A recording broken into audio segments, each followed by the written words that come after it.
नमस्कार, आप देख रहे हैं आज तक। आपके साथ मैं हूं श्वेता सिंह। हमारी टीम आज तक आज यहां पर इसीलिए मौजूद है क्योंकि आज हम आपको बताएंगे कि एग्जिट पोल के नतीजे अगर सही साबित होते हैं तो आने वाले 100-125 दिनों तक क्या रूपरेखा होगी, कैसे देश आगे बढ़ेगा।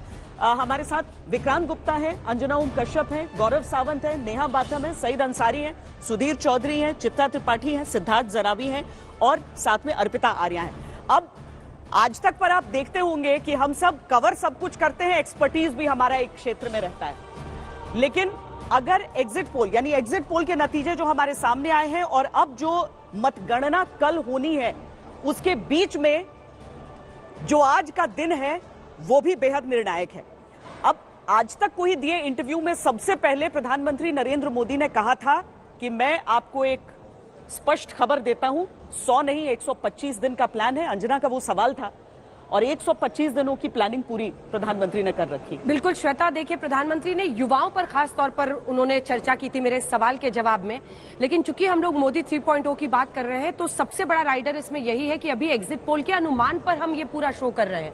अभी नतीजों का इंतजार करना होगा। अनुमान होते हैं। हाँ, एग्जिट पोल हमारा एग्जैक्ट पोल हुआ है, इसीलिए हमेशा 94% एक्यूरेसी के साथ इसलिए हम ये शो कर रहे हैं। श्वेता, देखिए सबसे दिलचस्प बात, प्रधानमंत्री ने युवाओं पर जोर दिया, लेकिन आपके एक सवाल पर दिया हुआ जवाब मुझे लगता है 100 दिनों में उनकी प्राथमिकता होगी। आपने जब उनसे पूछा था कि क्या बड़े फैसले भ्रष्टाचार के मुद्दों पर, तो उन्होंने कहा था मैं सोचता हूं कि जनता के पैसे उनको वापस लौटा दूं।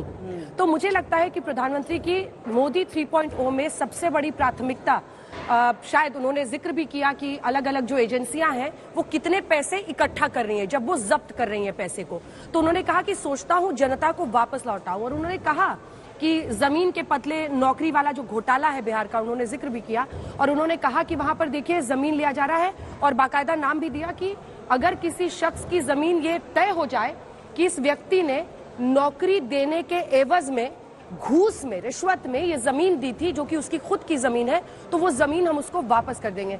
मुझे लगता है कि ये एक बहुत ही लोकप्रिय, अगर ऐसा फैसला वो लेते हैं तो ये शायद उनका सबसे लोकप्रिय और बड़ा फैसला मेरी नजर में होगा।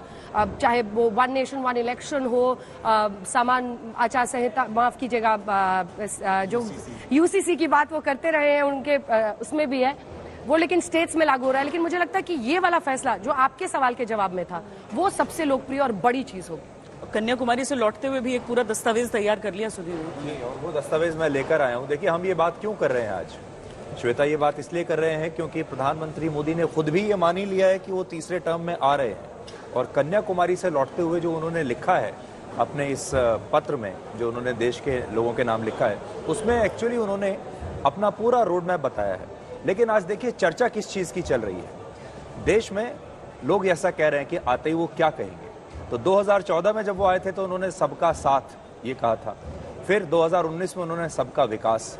अब लोग ऐसा कह रहे हैं कि इस बार सबका हिसाब करेंगे। तो सबसे बड़ी बात तो जो रहेगी, जो कि विपक्षी नेताओं को थोड़ा सा अस्थिर कर सकती है, चिंता में डाल सकती है, वो ये कि जो भ्रष्टाचार के खिलाफ जो उनकी ये मुहिम है, ये अब मुझे लगता है और ज़्यादा तेज़ होगी, ये और ज़्यादा आगे बढ़ेगी। कुछ चीज़ें हैं जो अंजना ने बता ही दी हैं, वन नेशन वन इलेक्शन वगैरह, लेकिन जो पुरानी व्यवस्था है, अगर हम लार्जर पिक्चर की बात करें तो मुझे लगता है जो पुरानी प्रशासनिक व्यवस्थाएं हैं जो रह गई थी वो टूटेंगी। देखिए, जब पहले टर्म में कोई प्रधानमंत्री आता है तो उसको लगता है मैं किराए के घर में आया हूँ, अगली बार पता नहीं रहूँ या ना रहूँ, तो वो छोटे चेंजेस करता है।